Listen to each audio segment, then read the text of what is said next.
KGF chapter 2తో Indian film industry big డైరెక్టర్స్లో ఒకరిగా తిరుగులేని క్రేజ్ని సొంతం చేసుకున్నాడు ప్రశాంత్ నీల్.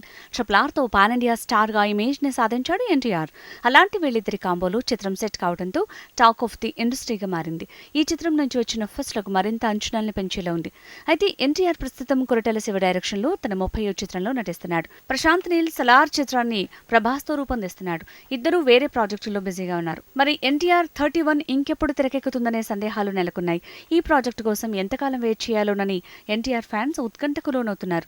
ఒకవేళ కేజీఎఫ్ చాప్టర్ 3ని ప్రారంభిస్తే ఇంకెన్నాళ్లకు ఎన్టీఆర్ 31 తెర మీదకు వస్తుందోనని ఆందోళన చెందుతున్నారు. వీరి సందేహాలకు తెరదించుతూ క్లారిటీ ఇచ్చారు కేజీఎఫ్ నిర్మాత కిరగందూర్. కేజీఎఫ్ 3ని ఇప్పట్లో సెట్స్ పైకి తీసుకురామని స్పష్టం చేశారు. దాంతో ఎన్టీఆర్ 31కి లైన్ క్లియర్ అయిందంటూ తమ ఆనందాన్ని వ్యక్తం చేస్తున్నారు ఎన్టీఆర్ ఫ్యాన్స్. ఈ మూవీకి సంబంధించి బేసిక్ థీమ్ పై ప్రస్తుతం వర్క్ చేస్తున్నారు. అలాగే ప్రశాంత్ నీల్ పలు ఐడియాలను డెవలప్ చేసి ఫైనల్ స్క్రిప్ట్ ని లాక్ చేస్తారట. ఫుల్ బౌండ్ స్క్రిప్ట్ రెడీ చేసి షూటింగ్ స్టార్ట్ చేస్తారని తెలుస్తోంది. ఈ మూవీని మైత్రి మూవీ మేకర్స్ తో కలిసి ఎన్టీఆర్ ఆర్ట్స్ సంయుక్తంగా నిర్మిస్తోంది.